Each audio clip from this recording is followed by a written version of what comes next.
2023年となりました。今年もどうぞよろしくお願いいたします。こんにちは、まいです。新年の一つ目にお届けしたかった動画は、ミニマリストになって人生が変わった話です。あくまで個人的な話になるのですが、ミニマリストになる前と比較して人生が好転したと思えることを私の体験談を通してお伝えできればと思います。それでは行ってみましょう。そもそもミニマリストになったからって物が少ないだけで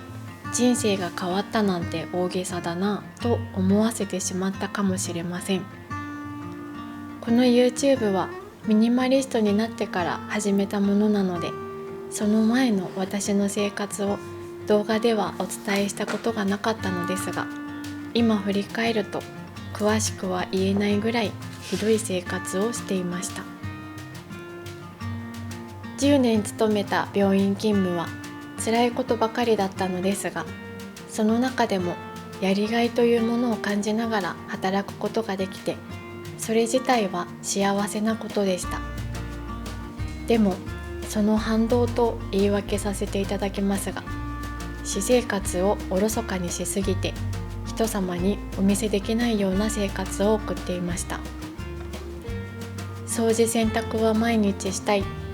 いつもお部屋はきれいでいたい、料理は自炊したい、そんな願望を抱き続けていましたが、実際の生活は朝は家出るギリギリまで起きれず、嵐のように家を出ていき、仕事でヘトヘトになって帰ってきたら出しっぱなし脱ぎっぱなしの荒れ放題のお部屋。掃除しなきゃと思いつつテレビをつけてソファーで一息つくつもりがそのまま寝てしまう毎日でした。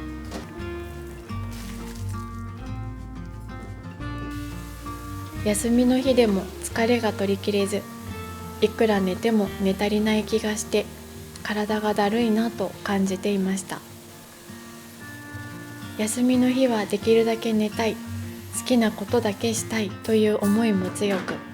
一日中ゲームをしたり、ショッピングでストレスを発散させたり、お酒も好きで暴飲暴食ばかりしていた時期もあります。そんな行動をとってしまう自分を仕事が忙しいから仕方がないと言って正当化していましたが、過度なストレスをひとときの快楽でしか発散できず、汚い部屋を見ては自己嫌悪に陥っていました。そんな時に今の夫と出会い、当時一人暮らしをしていた夫の家に行くたびに驚くことがたくさんありました。物が少ないのはもちろんなのですが、一番驚いたのがありとあらゆる排水口がいつもきれいなことでした。私は友達が家に来る時だけお部屋を片付けるタイプで、毎回部屋の片付けだけで疲れてしまい、誰も見ることがないであろうクローゼットの中や排水口の蓋の奥は汚いままで隠していたんです。彼は私と次元が違う超綺麗好きなのではと思っていたのですが、お付き合いをしていくうちに、実は掃除が嫌いだから掃除するもの自体を減らしていると言われ、そこで私は初めてミニマリストという存在を知りました。ミニマリストの生活ってこんなに素敵なんだと、その魅力に惹かれていったことが、私がミニマリストになりたいと思ったきっかけでした。最初はミニマリストイコール物が少ない人だと思っていたので、まずは家のものを少なくしようと、ソファーやテレビなどの大きな家具を手放していきました。そうすると、今までは家に帰ってきて何気なくテレビをつけてソファーで寝てしまったのが、そのくつろげる家具がなくなったことでダラダラしやすい環境を手放すことができ、簡単に掃除だけしちゃおうかな、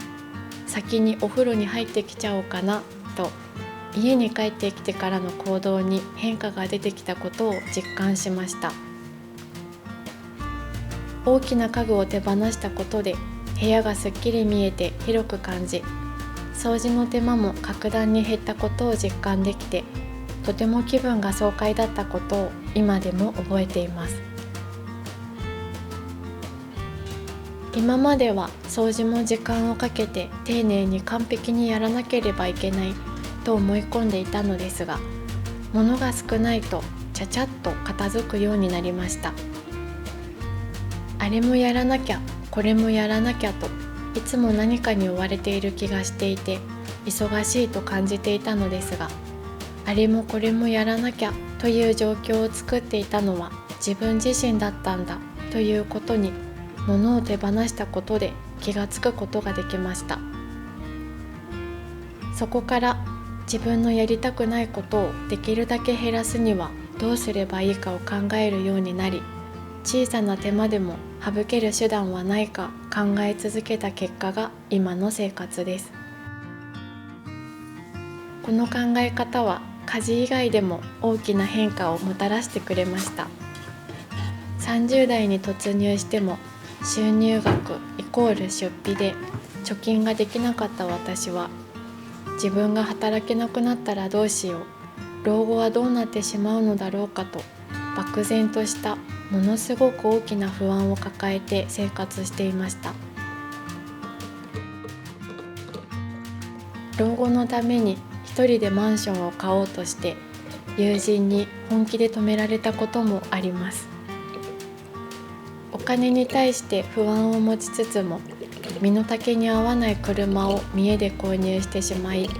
ローンや税金にも苦しみました。そんな見栄で買った車もミニマリストになりたいという勢いで手放し、ローンや税金から解放された時は、金銭的に初めて未来が明るく見えた感覚がしました。今までは欲しいと思ったらお財布が許す限りすぐに買ってしまうような衝動買いをしていたのですが、今では欲しいと思ってもすぐには買わずに、ちゃんと頭を冷やして今の自分に必要なものなのか冷静に判断できることが多くなってきました。そんなこんなで収入の3分の1を貯金に回すような生活を目指していたら、毎日コツコツですが貯金も不思議とできるようになり、お金に対して漠然とした不安を感じることが少なくなっていきました。漠然とした大きな不安が減った分、自分の行動や時間の使い方を見直すこともできるようになりました。今までは待ち合わせ時間いつもギリギリに到着するような私だったのが、余裕を持って到着し、待っている時間で本屋さんで興味がある本に出会えたり、提出期限や支払い期限があるものに対して後回しにせず行動できるようになったり、いろんな場面で時間的余裕や心の余裕が生まれるようになりました。散歩が良いといろんな本に書いてはあるけれど、私には散歩なんかより掃除や洗濯、仕事だって持って帰ってきてやらなきゃいけないことがたくさんあると思っていたので、正直散歩の良さが今までは分かりませんでした。しかし今では時間的にも余裕が生まれ、焦燥感が減った分、夫と行く散歩がとてもかけがえのない時間に感じ、何気ない会話も